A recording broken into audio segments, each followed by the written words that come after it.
এখন আমরা tongue drawing করব, অর্থাৎ টাঙের প্যাটার্নটা কিভাবে ড্রয়িং করতে হয় সেটা দেখব।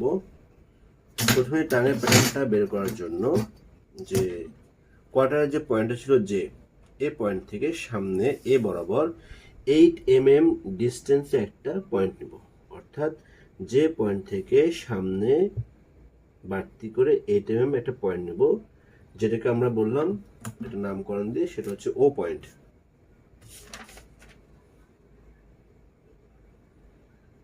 ও পয়েন্ট এটা হচ্ছে 8 mm। ও পয়েন্ট থেকে এখানেও একটা পারপেন্ডিকুলার আমরা লাইন ড্রয়িং করে নিই।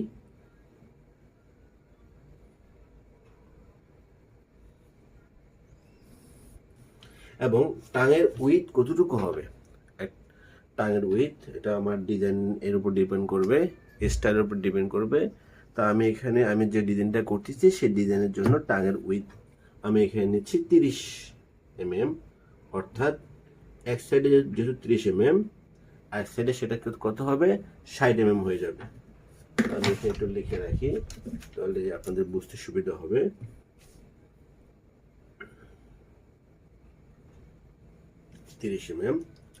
এবং এরপর হচ্ছে কে পয়েন্ট থেকে এদিকে 10 mm এবং এখানে 10 mm দুটো পয়েন্ট নেব।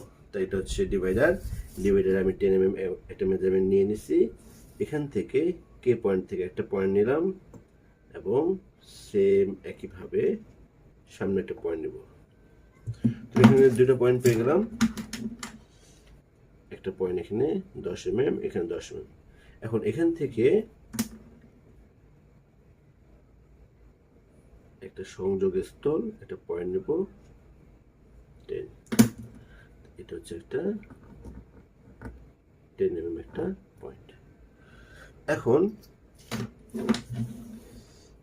এই পয়েন্টটা একটা নাম দেব, সেটা আমরা একটা নাম দিচ্ছি হচ্ছে পি পয়েন্ট।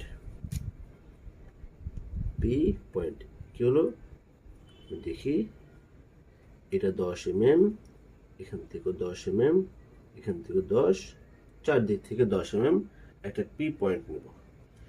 টাঙের যে এখানে 30 mm নিয়েছি, এই 30-এর সাথে পিটাকে আমরা যোগ করে দেব।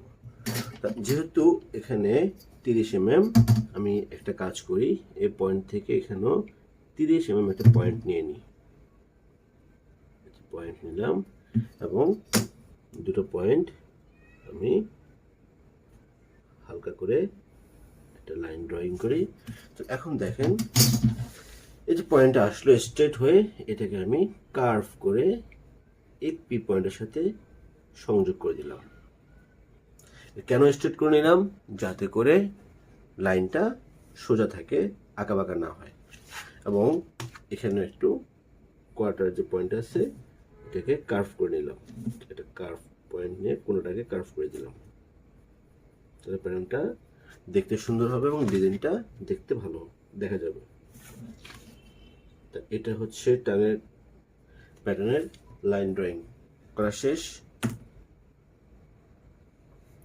এখন আমরা কি করব, কোয়ার্টার প্যাটার্নের উপর আইলেটের জন্য পাঁচ বসাবো। পাঁচ কিভাবে বসাবো, কোয়ার্টারের যে টপ পয়েন্ট আছে সে টপ পয়েন্ট থেকে 10 mm নিচে একটা স্ট্রেট লাইন আঁকবো। তার জন্য আমি 10 mm একটা পয়েন্ট নিয়ে নিলাম এবং এখান থেকে একটা স্ট্রেট লাইন ড্রয়িং করলাম কোয়ার্টারের উপরে। দেখেন এই হচ্ছে কোয়ার্টারের উপরে এই একটা লাইন ড্রয়িং করলাম। এখন এই পয়েন্ট থেকে এদিকে এবং এই এস থেকে ভিতরের দিকে 10 mm করে আমি আরো দুটো পয়েন্ট নিব। এখানে যে 10 mm যে পয়েন্ট নিলাম এটা হচ্ছে ফার্স্ট পাঞ্চ, অর্থাৎ ফার্স্ট আইলেট। এবং এখানে যে 10 mm যে পয়েন্ট নিলাম এটা হচ্ছে পিছন দিক সামনের দিক থেকে ফার্স্ট আইলেট, অর্থাৎ এখানে এবং এখানে দুইটা আইলেট বসবে, ফার্স্ট এবং লাস্ট। এর মাঝখানে যে ডিস্টেন্স আছে সেই ডিস্টেন্স আমি কয়টা আইলেট বসাবো, টোটাল আমি 4টা আইলেট বসাবো, 5টা না 6টা, সেটা আমার ডিজাইনের উপর ডিপেন্ড করবে। আমি এখানে 5টা আইলেট বসাবো, যেহেতু এখানে অলরেডি 2টা আইলেট আমি নিয়ে নিছি এবং আমি আর 3টা আইলেট বসানোর জন্য আমি এই যে মাঝখানে যে গ্যাপটা আছে এই গ্যাপের ডিস্টেন্সটা আমি মাপ দেব। তো ডিস্টেন্স কত আছে এখানে? এখানে ডিস্টেন্স আছে হচ্ছে 47 48 48। যদি 48 হয়, আমি যদি এখানে আরো 3টা আইলেট বসাতে যাই, এখানে আরো 3টা আইলেট যদি আমি বসাই, তাহলে টোটাল 48কে আমি 4 দ্বারা ভাগ করব। 4 দ্বারা ভাগ করলে হয় 12, অর্থাৎ প্রত্যেকটা গ্যাপে আমার 12 করে ডিস্টেন্স নিতে হবে। তো এখানে ডিভাইডার দিয়ে আমি 12 একটা মেজারমেন্ট নিয়ে নিছি। এই মেজারমেন্টটা আমি এই যে পয়েন্ট থেকে এখানে একটা পয়েন্ট নিব এবং এই যে,